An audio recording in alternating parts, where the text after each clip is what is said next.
1945년 8월 15일에 이제 우리나라가 일본 제국주의로부터 벗어나서 해방되게 되는 독립하게 되는 귀한 은혜의 역사가 있었죠. 그리고 1948년 8월 15일에는 우리나라 대한민국 정부가 수립되는 그런 날입니다. 그래서 광복절은 그것을 기념하는 그런 날인데, 여러분, 우리나라에 하나님의 은혜와 하나님의 축복이 굉장히 컸다는 사실을 저는 오늘 이 말씀을 통해서 함께 나누고자 하는 것입니다. 일본이 이제 1980년대 말에 이제 우리나라를 침략을 했죠. 그래서 국권을 빼앗고 고통을 주고 괴로움을 주었습니다. 우리 민족은 정말 너무나 오랜 시간 동안 압제를 당하고 고통을 당하다가 이제 전쟁에서 일본이 패하면서 해방되게 되고 이제 독립되게 되는 그런 은혜가 하나님의 인도하심과 역사하심이 있었습니다. 돌이켜 보면은, 잘 보면은요, 기독교의 복음이 들어오는 때와 일본의 침략이 시작하는 때가 같았다는 사실을 우리가 알게 됩니다. 1980년대 말에 이제 복음이 들어왔거든요. 아펜젤로 목사님, 언더우드 목사님이 이제 들어와서 이제 복음을 전하기 시작하고 전도하고 사람들이 복음을 받아들이고 교회가 세워지기 시작했습니다. 근데 이 복음을 전하게 되니까 조선 땅에 복음을 전하면서 폭발적으로 이 성도의 수가 증가가 되고요. 또 교회가 세워지고 이렇게 부흥의 역사가 있었습니다. 그래서 한 30년, 복음이 전해지기 시작한 후로 한 30년 정도 지나니까 우리나라 이 조선의 인구의 1.2%가 기독교인이 되는 정도로 크게 부흥하는 역사가 있었던 것이죠. 그러니까 당시에는 2천만 교례라고 했으니까 생각을 해보면 1.2%면 2만 명에서 3만 명으로 이 복음이 확장되고 믿는 사람들의 숫자가 그렇게 많아지게 되었던 것이죠. 근데 또 하필이면 그때에 1980년대 말에 일본이 우리를 침략하기 시작을 하다가 복음이 굉장히 이제 회개운동이 진행이 되면서 교회가 부흥하고 막 복음이 전해지고 하는 1907년도가 평양 대부흥의 역사가 있었거든요. 평양에서 회개운동이 일어나면서 전국적으로 쫙 퍼지거든요. 그때가 1907년인데 공교롭게도 1907년에 우리가 국권을 빼앗기는 정미 7조약을 맺고, 그리고 고종 황제가 퇴위당하고 순종이 이제 세워졌지만 꼭두같이 역할밖에는 못하는 그때가 1907년이었습니다.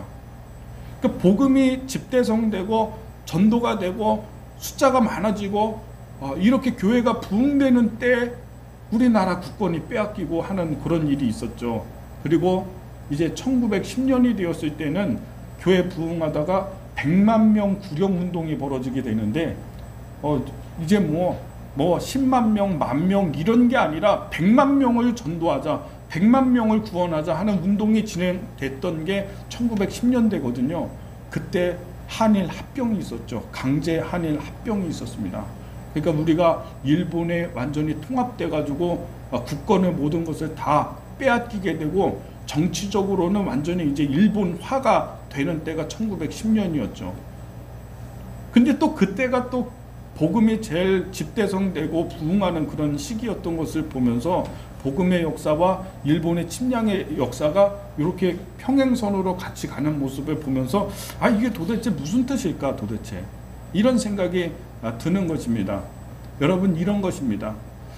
일본의 침략으로 인해서 우리가 고통당하고 괴로운 역사가 시작되기 전에 하나님께서는 이 땅에 복음이 전해지게 해주신 것입니다.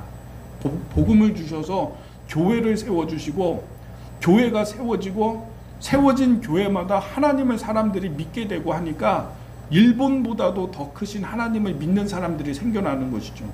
일본이라고 하는 작은 나라, 그것은 하나님 앞에서 아무것도 안 되는 작은 나라일 뿐이라고 하는 것을 알았던 성도들은 하나님께 교회에 나와서 부르짖기 시작하고 기도하기 시작하고, 압제가 막 심해지면 사람들이 절망하게 되는데 교회의 사람들이 모여서 오히려 기도하고 소망을 갖고 하나님이 우리에게 독립을 주시고 자유를 주실 것이다, 이렇게 부르짖기 시작을 했다라고 하는 것입니다.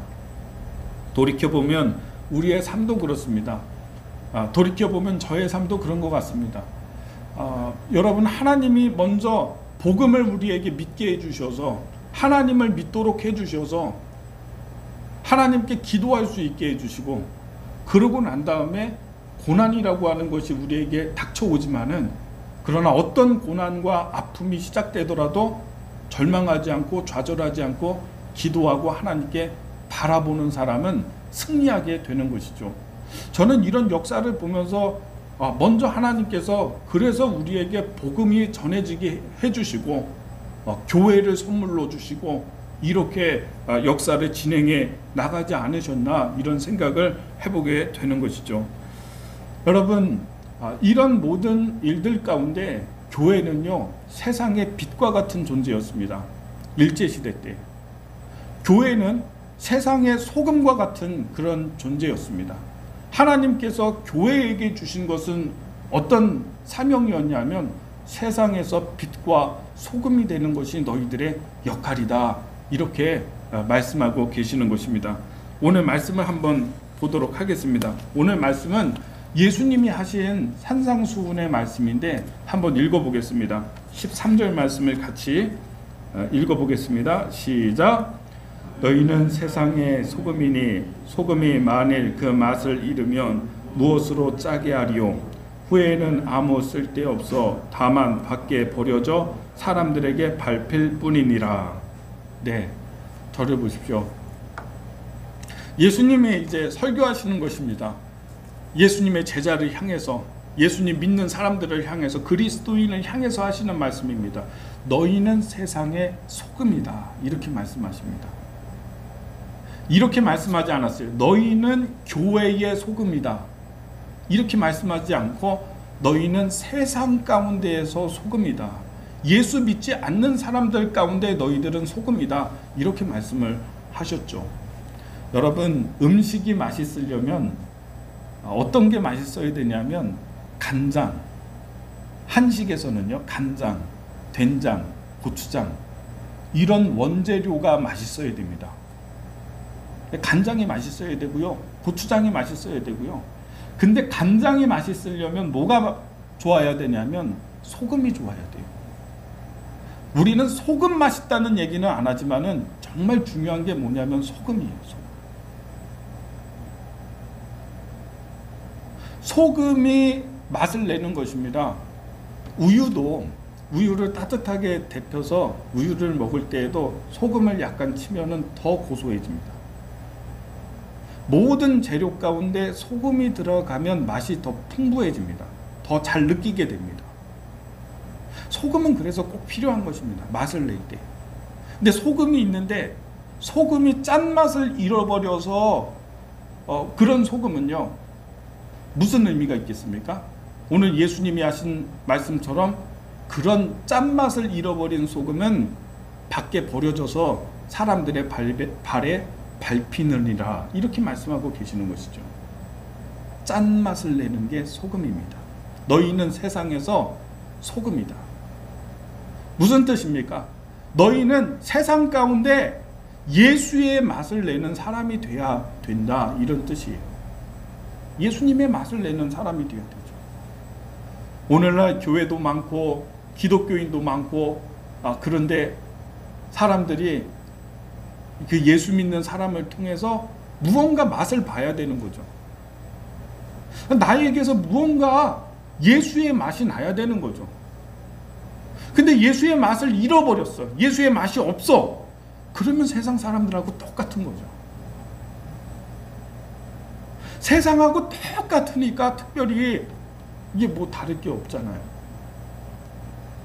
그러면 그런 소금은 밖에 버려져서 사람들의 발에 밟히느니라, 이렇게 말씀하고 계시는 것입니다.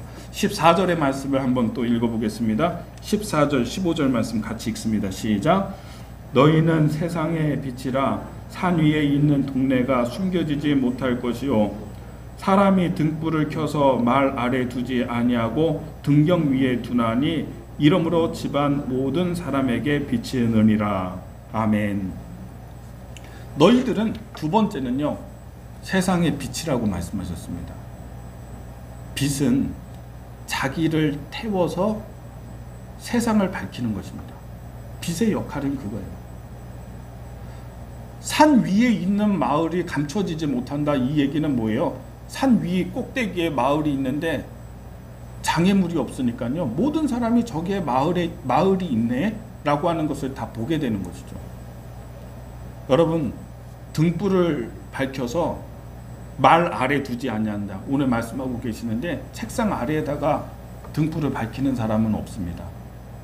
책상 위에다가 등불을 놔야지만 전체가 환하게 집안에 다 비치게 되는 것이죠. 빛은요, 자기를 태워서 세상을 밝히는 것입니다. 그래서 나를 태워서 세상을 밝히니까 사람들이 예수님을 알게 되고 예수의 복음을 느끼게 되고 체험하게 되고 믿게 되는 것이죠. 주님이 말씀하시는 것, 너는 세상의 빛이요 소금이라, 오늘 이렇게 말씀하고 계시는 것입니다. 여러분, 일제강점기 때 기독교가 복음이 들어와서 시작이 되었습니다. 많은 사람들에게 복음이 증거됐습니다. 예수의 맛이 증거됐다는 것이에요. 짠맛이 났다는 얘기입니다. 그때 그리스도인들은 빛을 스스로 비춰서 많은 사람들에게 예수님을 증거하는 삶을 살았다라고 하는 이야기가 되는 것이죠. 저는요, 그 일제시대 때 우리 그리스도인들이 어떤 역할들을 했는지 좀 몇 가지만 말씀을 드리고자 합니다. 대표적으로 3.1 만세운동을 들을 수 있죠. 여러분, 혹시 아십니까? 3.1 만세운동을 벌였을 때 그때 주체가, 중심이 됐던 사람들이 누구냐면 기독교인이었어요. 교인들이었어요.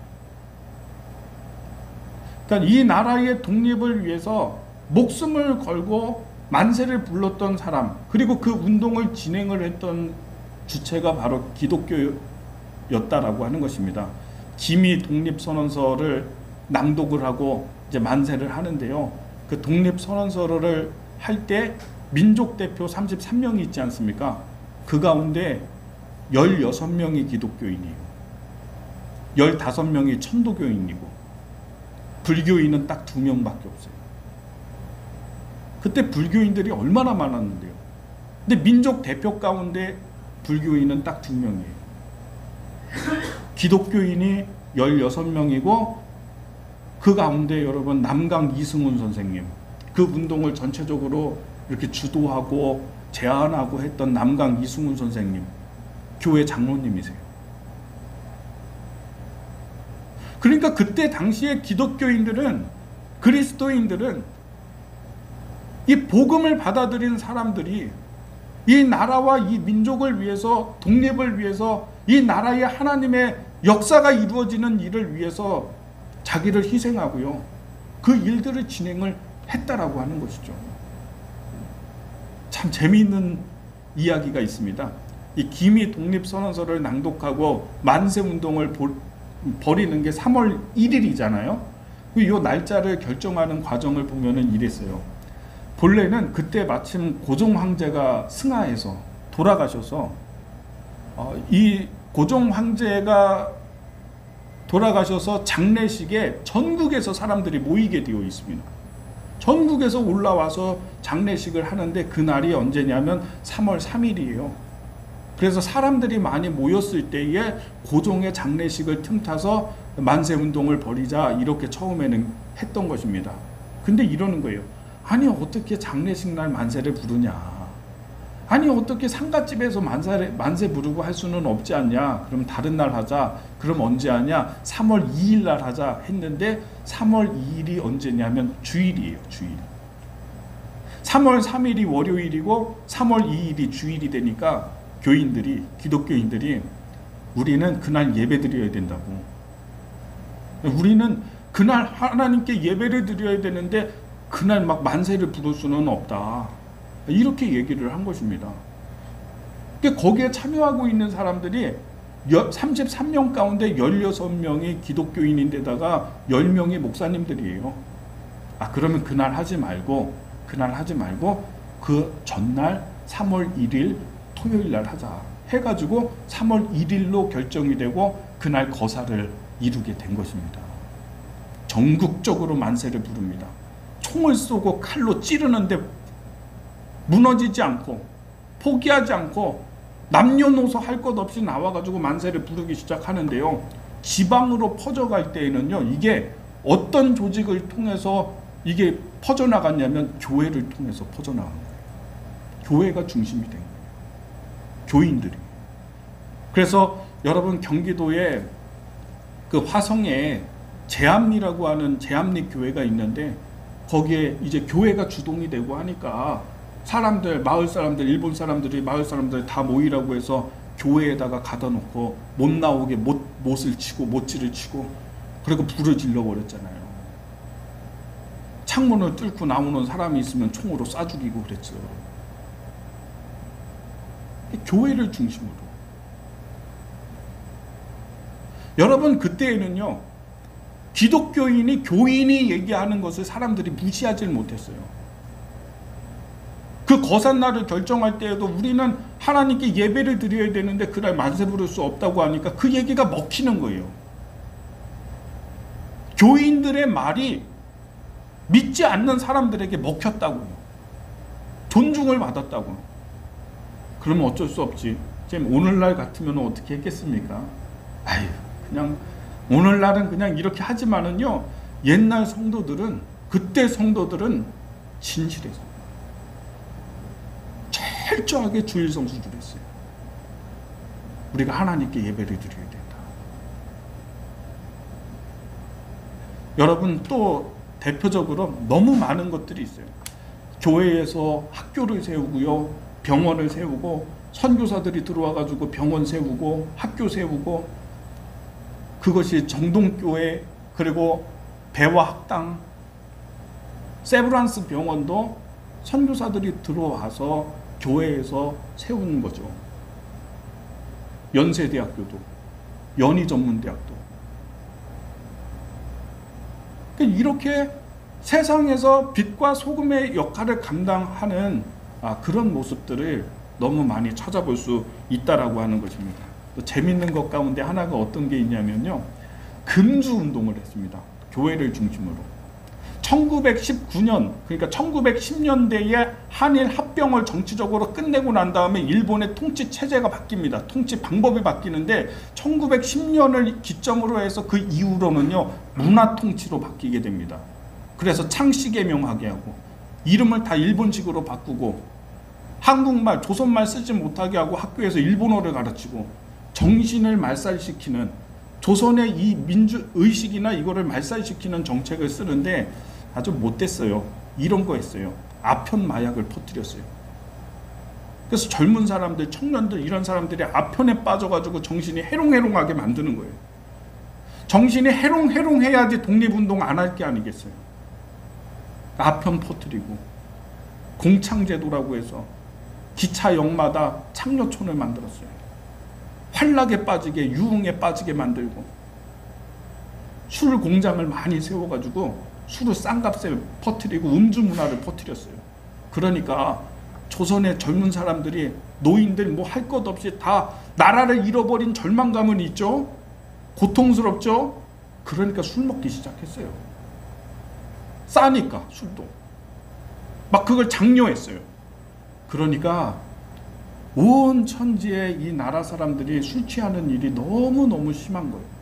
선교사들이 들어와서 이렇게 보니까요, 이러다가 큰일 나겠어요. 이러다가 이 나라가 망하겠어요. 왜냐하면 젊은 사람들이나 이런 사람들이 깨어 있어야 되는데, 의식이 있어야 되는데 다 전부 다 술 취해 있으니까. 그래서 그때 기독교에서, 교회에서 시작하게 된 게 뭐냐면 금주 운동을 한 겁니다. 술 마시지 말자. 그래서 그때는 술 마시고 이런 거 하면은요, 직분도 못 받고, 그 금주 운동을 펼쳐서 우리가 깨어 있어야 된다. 이 운동을 한 것입니다. 그래서 여러분 다른 나라에서 보면은 음주 다 허용되죠. 교회에서도 이렇게 허용되고 그렇게 하는데 우리나라만 한국만 금주가 이게 아직까지도 유지가 되는 거예요. 금주 문화가. 교회를 중심으로. 그래서 제 아버지께서 이제 말씀하시는 얘기를 들어보면은 옛날에는 찬송가 가운데 금주가가 있었대요. 술 마시지 말자. 막 이런 찬송가도 불렀대요. 아마 이양종 원사님은 기억하시겠죠.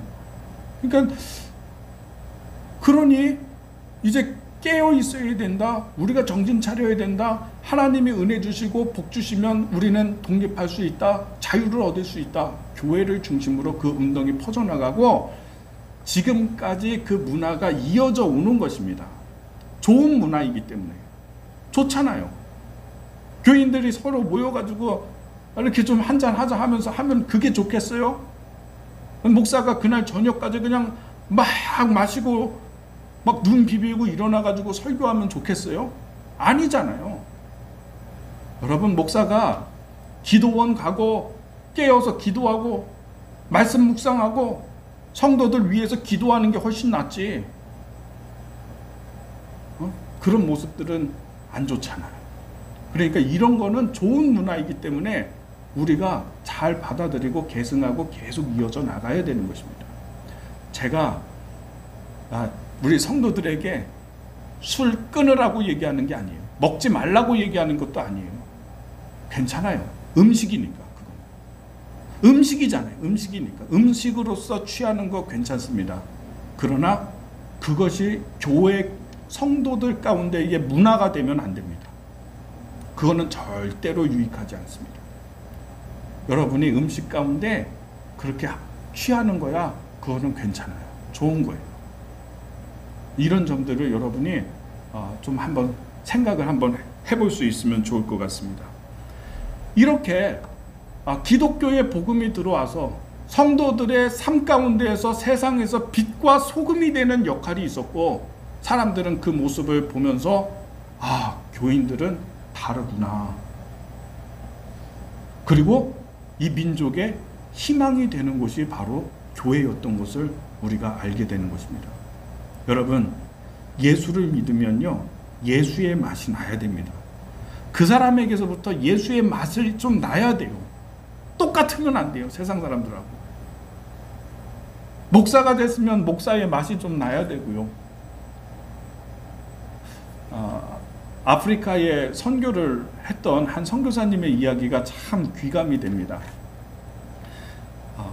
아프리카에 선교사들이 한 마을에 들어가서 전도를 하고 선교를 하는데 3년, 5년 이렇게 선교하다가 다 포기하고 내려오는 그런 마을이 있었대요. 여러 선교사가 들어갔는데 다 포기하는데, 그 포기하는 이유가 뭐냐면 언어가 너무 어려운 거예요. 말이 너무 어려워가지고 잘 전달이 안 돼요. 복음을 전해도 전달이 안 되니까 이게 다 안 되고 결국은 포기하는데, 한 선교사님이 그 마을에 들어갔어요. 근데 이 선교사님의 작정은 뭐냐면, 내가 10년 동안 언어를 저들과 함께 배우겠다, 이런 생각을 한 거죠. 길게 본 거죠. 그래서 그들에게 가가지고 그들을 섬기고 언어를 배우고 그들을 도와주고 하면서 10년을 보내면서 언어를 어느 정도 이제 완벽하게 구사할 수 있게 된 겁니다.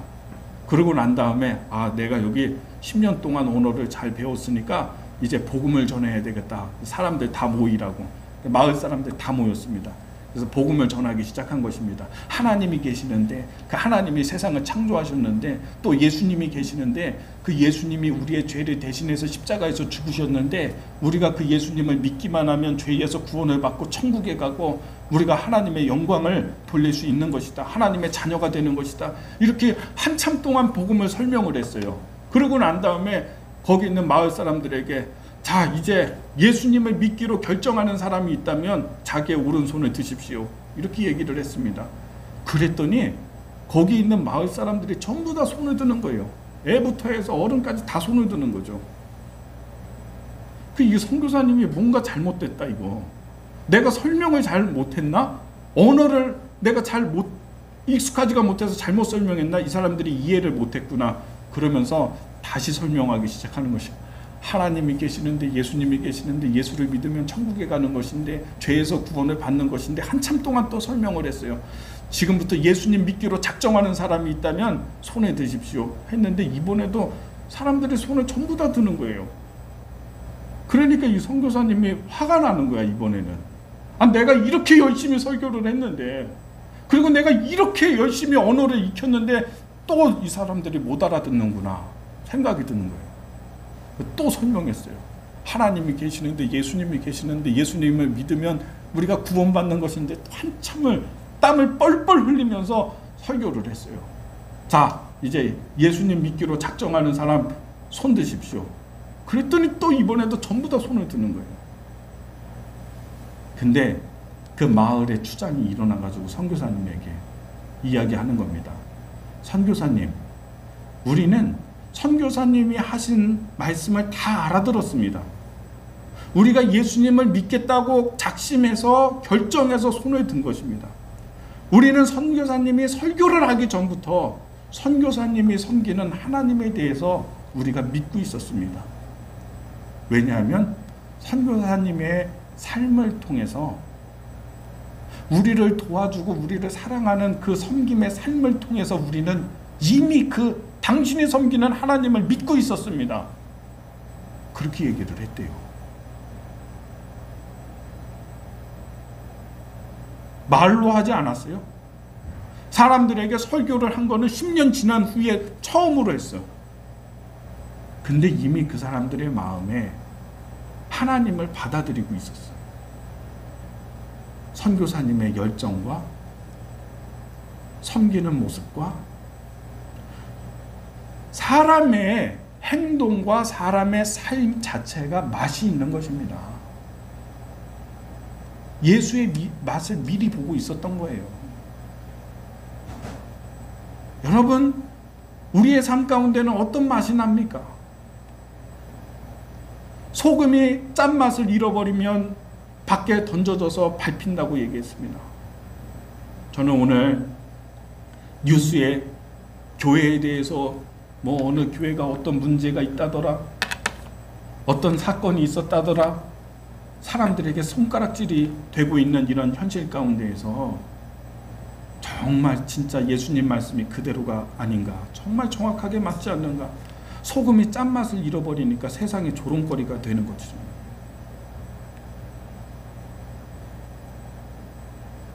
예수를 믿으면 우리의 삶 가운데에서 맛이 좀 나야 됩니다. 이전과 다른 맛. 저는 여러분과 저의 삶 가운데에서 예수의 맛이 날 수 있게 되기를 예수님의 이름으로 축복합니다. 또 그것을 위해서 기도할 수 있는, 이 나라를 위해서도 민족을 위해서도 기도할 수 있는 우리들의 믿음이 되기를 예수님의 이름으로 축복합니다.